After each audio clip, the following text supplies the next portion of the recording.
Hey everyone, I'm Angela Hollowell, and I am the host of the Honey and Hustle podcast. Season 3 has come to a close, but we wanted to go the extra mile for you guys and for our guests. We had so many incredible guests throughout our 44 episodes in Season 3, and we also crossed 100 episodes so far as a podcast. We didn't want to let another season go by without sharing some of our favorite lessons learned, highlights, and what we're informally calling the inaugural Honeys and Hustlers Awards. So stay tuned, sit back, relax, and let's go through some of our best moments from Season 3. Kicking us off with our first category is our impactful nonprofits. I didn't start out thinking that I was going to start a business. Even the language of entrepreneurship or social justice, entrepreneur, like that language wasn't even in my vocabulary. And so I went into my PhD program, Policy Leadership and School Improvement, thinking that I was going to gain research skills and research knowledge and use that as an elementary school principal. I wanted to disrupt the early literacy experiences of what was happening to Black and brown boys in elementary school, because at the high school level, I was teaching incoming ninth graders, and so many of them could not read on grade level.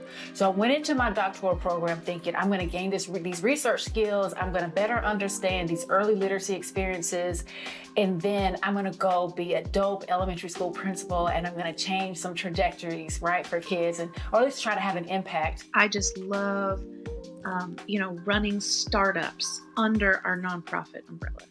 And one way is that it is very low risk. So nonprofits are supported financially in a different way than for-profits, right? A lot of times they're getting grants or foundation funding or charitable donations. And we have some different funding mechanisms that are afforded to us than for-profits. For-profits obviously have a lot of funding mechanisms that aren't available to nonprofit. But I believe that the advantage to the way our funding works is that we can take more risks up front. So if we say, you know what, we have no clue if this reusable takeout thing's going to work, like how we felt back in 2016, we could be like, okay, people, do you like this idea? Let's put our money together and see if it works. Our initial idea around Tall Grass was not necessarily to erect something that would be, something we would do kind of in perpetuity. More so, it was like, all right, how do we figure out how to be a stopgap and like support our farmers and, who were at that time a very vulnerable and still continue to be a very vulnerable community. But also a very resilient community. And so we were like, all right, like what's our role?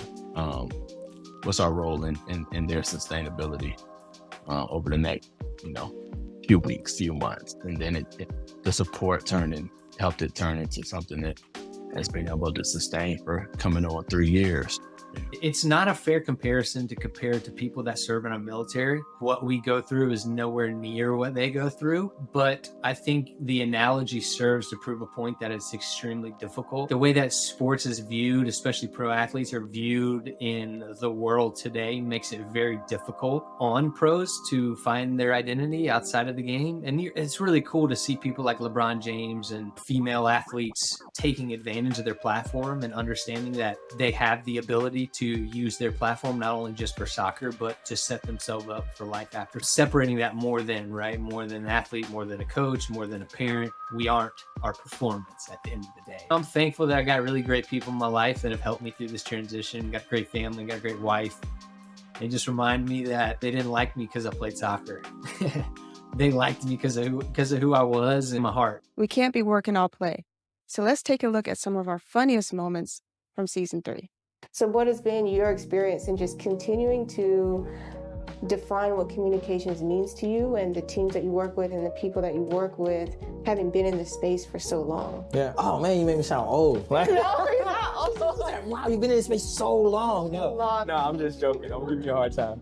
But I'll share you. I think back on it, and I've been in this space for about 15 and a half years, right? There are colleagues of mine that have been in it way longer, have done way more things, but I'm always so super excited to share it as like I've done some stuff too, right? You know what I mean? Like, it's always good to be like, yeah, I've done some stuff too, you know? And so you hit it right on the head.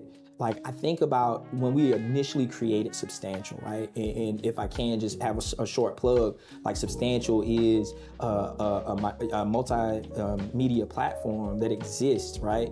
To do exactly what you're doing, right? To share the stories, positive stories of Black folks, man, Black and brown people that are out here doing some extraordinary things. And we're also here to talk about the relevant issues that directly affect our communities.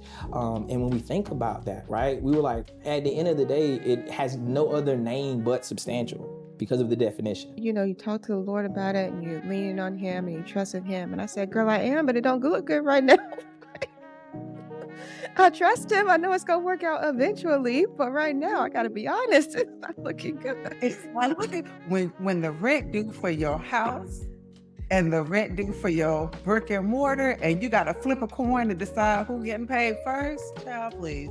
It's all about understanding the backstory, the history that we have with food, our culture. So in the Black community, food. I'm a nurse, so I'm always in a public health dual degree. So I'm always talking about disparities in communities. And African Americans, we have a huge disparity when it comes to food. Whether it's food deserts, that's the diet we eat, just culturally and historically, which is a whole nother topic that I can go into. Right. But I'll spare it for today. But that is really the core of why we kept moving with it. Even during the downfalls, even during the constant no's, even during all those things, like, we really were like, you know what, we're gonna do it and we're gonna stand out. Like, if we're gonna do it, we're gonna do it right.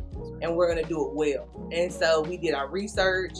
I have my background and my degrees. Like, I did my research there. Margot's amazing. She's a phenomenal, I call her a chef, but you're self-taught.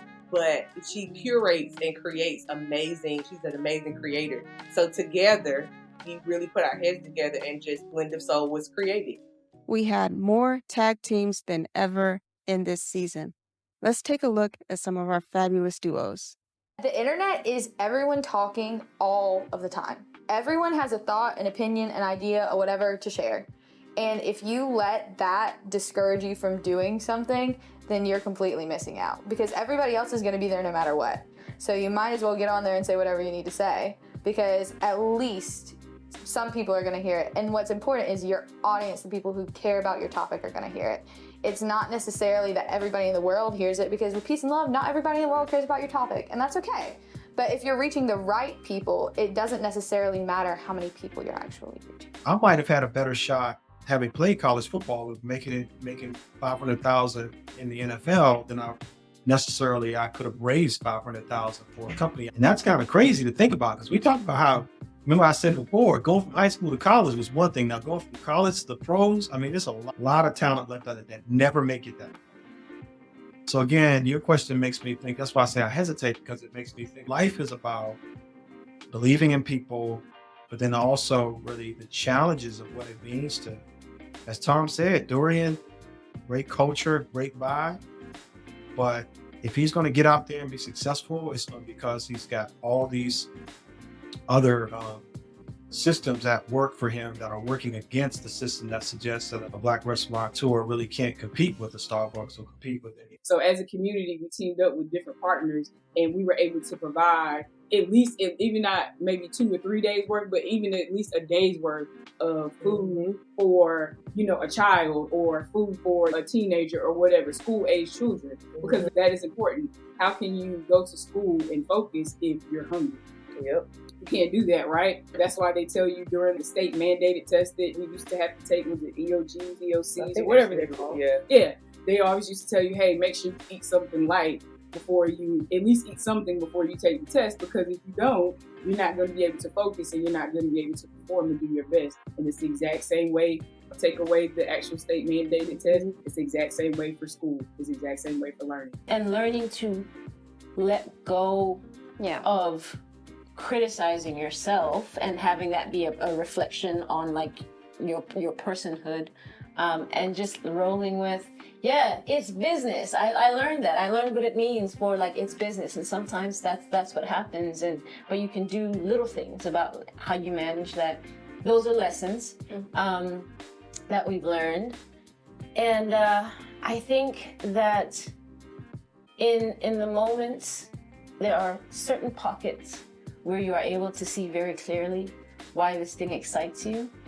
And when you're able to access those feelings, I think really allowing yourself to get lost in that is important, because you might wake up the next day and have to run payroll. But there's something to be said about going all in on it and not really leaving yourself space for plan B, because I feel like when you leave yourself an out, things get hard, you're going to take it.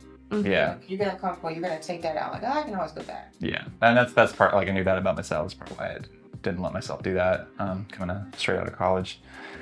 Yeah, I mean, part of me leaving that original job I had was that we sat down together and not just ran the numbers, but we did what you call a bubble chart, which is like deciding, what's my end goal here? What do I actually want to be doing? And I don't know if you remember that conversation, and I said the thing that I really, really wanted was freedom to travel, to make my own schedule, to just do what I wanted. And working backwards and saying, okay, how do I get there? And the choice that was right in front of me was, you have to leave this job if you want that freedom one day. So. And the cool thing, I don't know if you've ever done anything similar to this, but that exercise of like, here's the top thing, here's what I actually want, and then blah, blah, blah, blah, and then you end with a choice you can make like today or tomorrow or whatever. And usually if you look at it and you're like, this seems really daunting, it's because whatever you put up top is what you actually want to do. And which is also very good to go through, it's like, I'd rather prefer security to freedom or whatever. So it's a good little thing. I should do one. As a visual storyteller at heart, it wouldn't be right to pass up the opportunity to shine a light on some of the artists and creators we had on the show this season.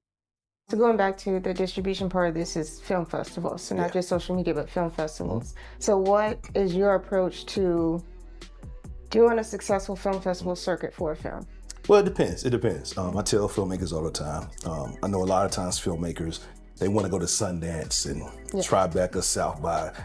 I worked at a film festival, Full Frame, for years, and they're up there. It's one of the top doc festivals in the world. It's tough to get in. It's tough. And I tell filmmakers all the time, if you don't get into these top festivals, it's not the end of the world. It doesn't mean that your film is bad or nothing. It just might not fit, what they're trying to do. You have different programmers, they have different tastes, and also I don't expect some of these top tier festivals to really resonate with my work, because my work is for our people. Now if you want to check it out, it's cool. But I don't, just like with some films that I see, I'm like, man, I'm not interested in that. You know what I'm saying? So if I had a festival, I probably wouldn't program it either. You know what I'm saying? So I always go with the approach of finding out what type of film you have. So if you have something that's focused on Black history or Black culture, look for those festivals like the Pan-African Film Festival or the North Carolina Black Film Festival, the Hayti Festival here in Durham. Reach out to those folks, because a lot of times they're looking for quality Black films, especially docs. So reach out to those folks, man. And a lot of times, not only will they show your film at the festival, they'll bring you back during the year to do a screening series or something and pay you some money, a screening fee as well. And so that's what I've done over the years, is just try to grow with our own festivals and grow with them. And, if other people reach out, want to do something, let's do it. But that's how I try to do it. I try to look for festivals that kind of share the same theme as my films, And then also just do your own screenings as well. Film festivals, aren't the end of the world. But you can kind of figure out what really works for you and fits for you. I gave myself permission to be 100% creative and not pretend that I really, really, really wanted to have this like very conventional job. And so it shifted my focus a little bit. I started writing more in a serious way, and I started like opening up my heart and my mind to people that wanted to collaborate with me in a very healthy way versus like a competitive way that I knew from before. And I got validation in a way that like, oh, these people don't know me and they think that I'm good. Which, as confident as I might come across, I still seek validation from, my peers in the music, in the music world. So yeah, and then when I came back from that, I was, pretty, changed by that. I wrote all the drum parts, I wrote all the synth parts, I wrote all the vocals, I wrote all the lyrics, I wrote all the guitar parts, I just wrote everything. And part of why I think Stretch was so important when it came out is because the first time I was like, I wrote the thing, and then Bethany was like, no, let me take a stab at the melody and the lyrics, and she did, and it was great. And it was, like you're saying, like, it's kind of the first time, it was like, feels like your fingerprints were actually on a thing. So that's kind of I think it's been, we were the old way for so long. I think it's been kind of hard to figure out how to be prolific with the duo writing. But that's kind of where we are now, and it's a lot better. We had to take the game to our friends' houses or to like family gatherings and get our people to play too, and get that feedback from both sides, and then try to make sense of it in a way that still feels like this is going to be a product that both types of people or wherever you come from can enjoy, and with no real proof of concept for that. It was a really, really, really big challenge, and we're facing the same thing again with Hoop Guys, just understanding that there's a particular place that basketball and basketball culture and hip hop like intersect, but how do we translate that into, hey, sit down and play this semi-complex game that kind of has the same vibe as the street basketball, culture that we're familiar with. At that point, that was kind of like the only plan we had for other money coming in besides the family leave money. And so I just started taking everything. I went into like that black girl hustle mode, and just like whatever somebody wanted me to write, I was writing like, Black business columns, I was writing articles, I was writing, reporting pieces, anything that someone would let me do. And the great part about that is it was a ton of practice. So I got to work with a lot of great editors, the folks at Scalawag magazine, which is based in Durham, Walter magazine in Raleigh, the Carolinian, which is a historic Black newspaper in Raleigh as well, and a lot of other folks who really just helped me become a better writer, and also to realize what I wanted to be writing about. So by the time I started thinking about Black Oak Society, I realized that I was gravitating more towards these stories about Raleigh's Black history. And that was kind of like the outlet that I wanted to really express that. Quickly resonated was the actual education part, like how to do SOPs, how to do all these different things to grow your business.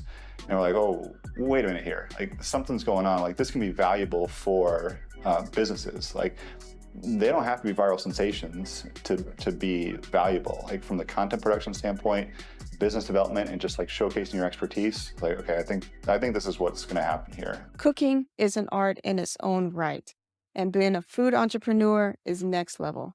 Let's take a look at some of the episodes that personally made me very hungry. When you're a home-based business, because you don't have a whole lot of overhead.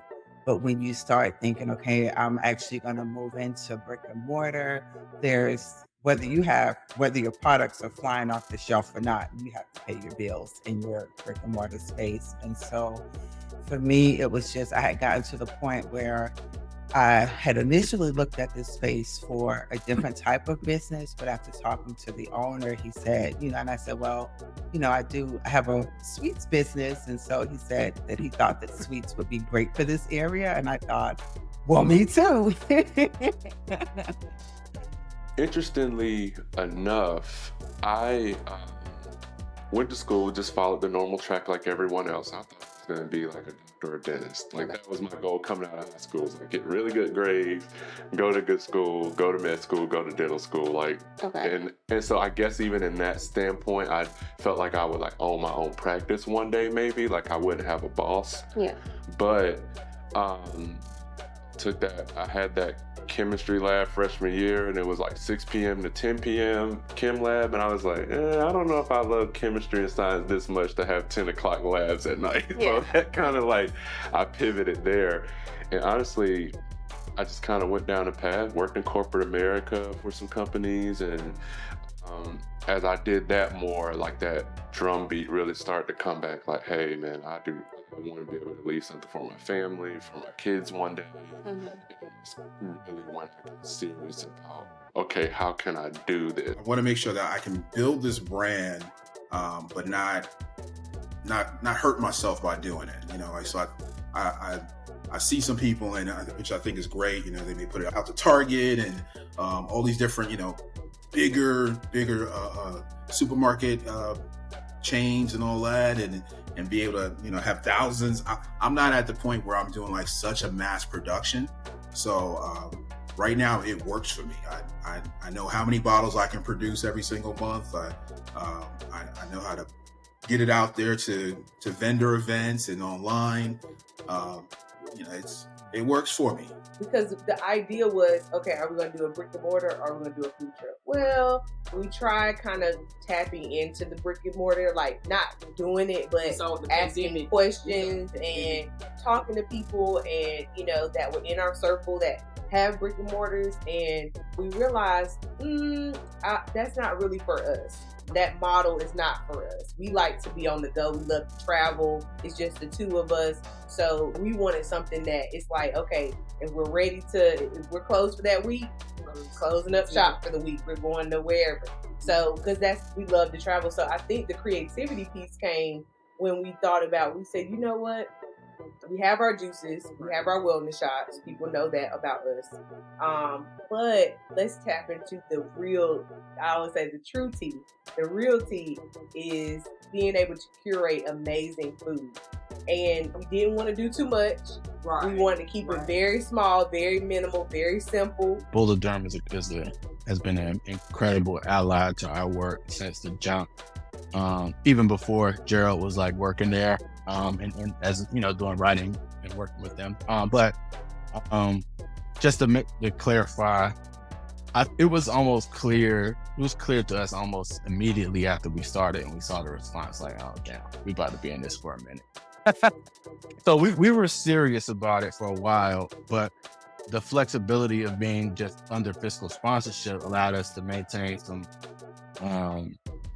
agility as more of a grassroots entity. And so while we were still in what we knew was like a formative stage for us as an organization. So we knew early on, like, all right, this is going to be, we knew we were in it for a minute.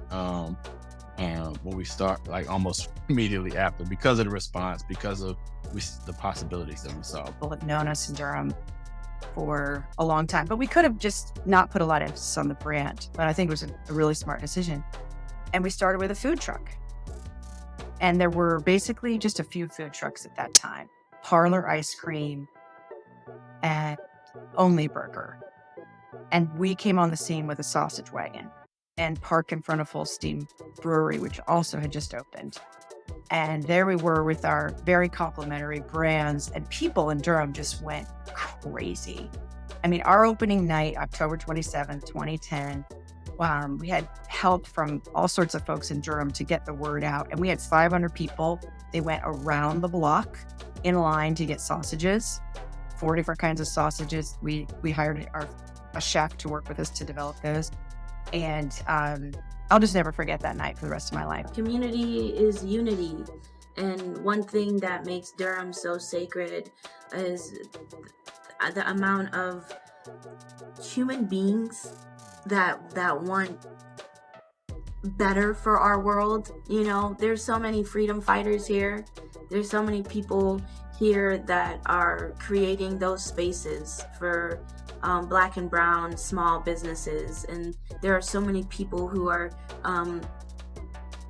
fighting for small businesses and curators to get those resources so we can be successful in this late stage capitalist white supremacist world. After dreaming about all that incredible food and food products that are coming from our entrepreneurs here in North Carolina, it's natural to think about working out. Let's take a look at some of our biggest athletes to grace our show in season 3. I don't think it's possible, like maybe for some people, but the reality is most transitions are difficult, right? But at the end of the day, they serve, and the hard things in life are the good things a lot of times. We tend to live in this fantasy that like life shouldn't be hard and we shouldn't go through difficult things because life will be better that way. And in reality, the rain, like we appreciate the sun so much more when we experience the rain, right? Like we go through valleys and we appreciate the good times way more when we go through the difficult things. And I don't think that we would be able to appreciate them that much if we didn't go through those things. As I look back on it, I'm thankful for it. I've learned a lot through the process. And at the end of the day, that's what I'm trying to keep a focus on. It's a lot of self-doubt that you have to kind of push through. And it's kind of like believing that what like your idea or what you're working towards is gonna work. Like at the end of the day, it's something that I feel like if you're doing something entrepreneurial, you should be having fun with it, or something that you're still like getting joy out of. So for me, that was kind of difficult to juggle that of like, I'm getting to create something from scratch basically and like build a business and learn. Like I'm fascinated with like learning new things or trying new things. So that part of it was just so exciting, that like beginning phase of starting a company. But then reality is certainly a thing when it comes to, the money side, which is to this day, even, it's still a challenge that I don't think that'll ever go away. While podcasting and radio shows are no stranger to internet and media, writing has been our first true art form for centuries.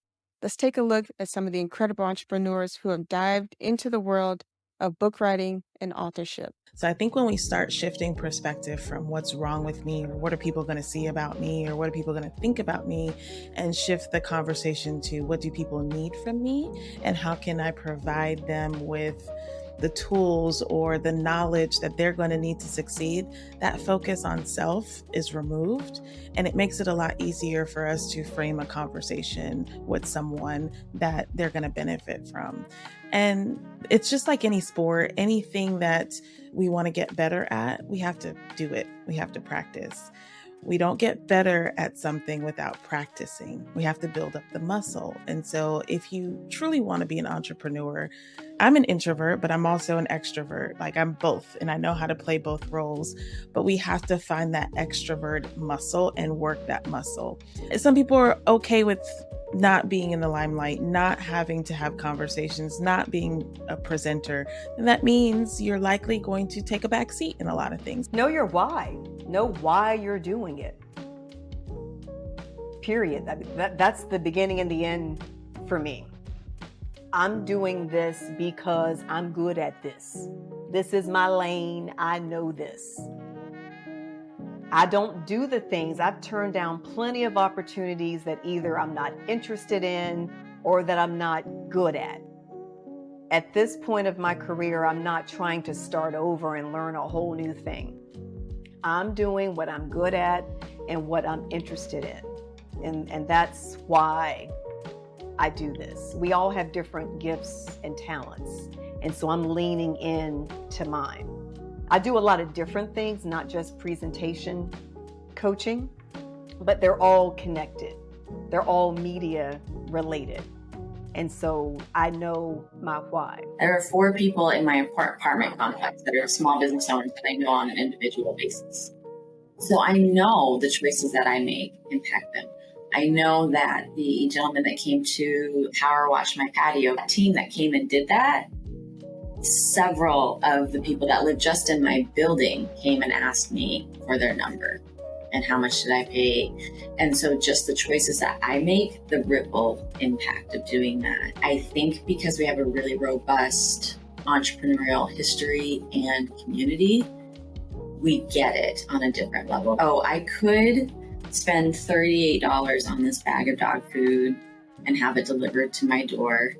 I might need to do that this week. That might be the reality of my week. Or in a week when I have more time, or a way that I could budget, or maybe I could buy it when I do have time and have it ahead of time, I can spend $10 more, which is 25% more, to buy it from a local joint because I know they're kids. Because I know this bag of dog food is so much more than a bag of dog food. Last but not least, going back to the original premise of the show, this show is about helping you find your informal business mentor. So let's look at some of the greatest mentors we've seen here on season 3. I was just tired. I was just tired, and to your point, I felt like I knew the state that we were in, right? So I leave here and I go to another company that may have a better look and feel, right? The culture may be a little different, or it may appear to be a little different. Do I really want to go to another space, start from scratch, and potentially have to play politics again? Or do I gather my things and start my own thing, right? And I don't have to worry about any of that. Okay, so, and I know the value that I was going to bring. I knew the value that of those that I was going to partner with to build an amazing team was going to bring, and I didn't want to have to do that again. If you are not used to listening to yourself, record yourself. Get used to it. You have to get started. And if there are things you don't like about it, then you can make the adjustments. You can work on it. If you don't like how you sound, then perhaps you connect with a voice coach. If you have whatever it is, in order to be able to adjust or fix it, you have to know what it is. We are a cash-based company. So when I started the company, you need to have a pretty good sell. When I started the company, I started with $10,000. I was selling at the back of a truck. So, it's just about taking a leap. When you're in that situation, I went about for 2 years without pay. So I had to reinvest back in the company. I took a lot of risks during those years, but fortunately, I had this family support that was able to support me. So now, because of the risk, I'm able to, I'm happy where I'm at. We're able to grow, and we're a very safe company. We don't have a lot of debt. I take a lot of advice from a lot of the previous entrepreneurs. I think young people need opportunities to lead and to cultivate that gift. When I started my business, Illumined Leadership Solutions, I started it because I was leading in organizations and found that there was a big disconnect between folks who are at the top of organizations and businesses and those who are actually, what I like to say, doing the work. And to me, leadership is not hierarchical. It's a culture. It can be a process of influence. And I think all of us essentially have the capacity and the ability to lead and to lead well. But I think we have to do it from a place of authenticity, a place of being who we are. The big thing that shifted my consciousness and helped me go from 6 to 7 figures as an entrepreneur was getting myself in, shifting my environment to be around people who thought bigger. And that's really it, because there was so much, like, what had been demonstrated to me and the way that my mindset was for so long was like, if I can just pay my bills, I'm good, And you do that, and then you realize, because as humans, we are wired for expansion. That's why we have goals. That's why we have desires. There's nothing wrong with you. There's nothing wrong with that. It's how you're wired. It's good. So you get to the point that maybe you thought you were going to be like, okay, I'm good. I'm quote unquote successful. And then oftentimes you realize, well, there's this greater calling in my life, or there's this greater stirring in my soul. And for me, I started kind of expanding my vision of beyond just my basic needs being met. I hope you enjoyed this episode full of highlights from season 3. If there are more categories you'd love us to consider for season 4, please drop them below in the comments or send us an email and let us know. If you would like to support the show, please be sure to leave us a rating and review on Apple, Spotify, Good Pods, Podchaser, wherever you listen to podcasts. And of course, be sure to like and subscribe here on YouTube. Thank you guys so much for watching and listening. Can't wait to see you guys in season 4.